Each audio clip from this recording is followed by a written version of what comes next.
Welcome to our kitchen. Today we prepare an ancient Roman frittata with nuts from the fourth book of the Re Cucinaria, the widest source of ancient Roman recipes. We start with ingredients. We need eggs, milk, walnuts, pine nuts, olive oil, honey, garum, and black pepper. We toast the walnuts and grind them in the mortar with the pine nuts and black pepper. This kind of dish is called patina in the original recipe. The fourth book of the Re Cucinaria collects several recipes for patine, characterized essentially by a common element, the use of a specific kind of pan or plate, the patina. The recipe we're preparing today is similar to others that are clearly kinds of frittata, like one with wild herbs that we prepared in the past. You find the link in the description below. In other similar recipes, the author uses 8 eggs and cooks the dishes on the ash in a bain-marie or steam stem. And for this reason, we chose a slow cooking. But for this specific recipe, there are no directions, and this gives us many possibilities of interpretation.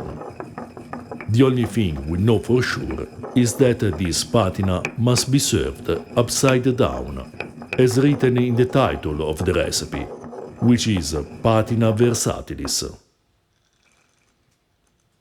You find the translation of the first 6 books of the Re Cucinaria on our Patreon page, which include the book with the recipes for patine, in addition to other translations of historical sources and articles about ancient and medieval food.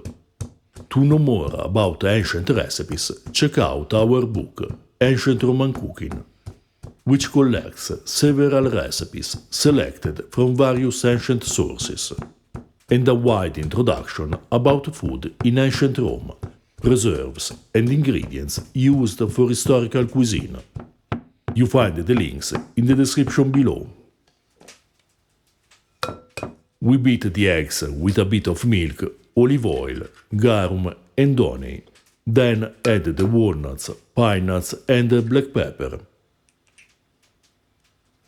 We used 10 walnuts, about 10 grams of pine nuts, 5 eggs and a couple of tablespoons of milk.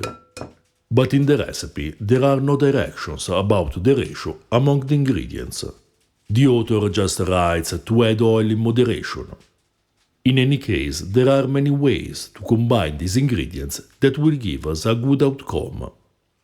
We suggest, however, using just a bit of honey and garum, to prevent the patina from becoming too sweet or salty. The only spice is pepper, and we recommend again moderation to obtain a good balance of flavors and avoid a dish excessively spicy. You may use black or white pepper according to your taste.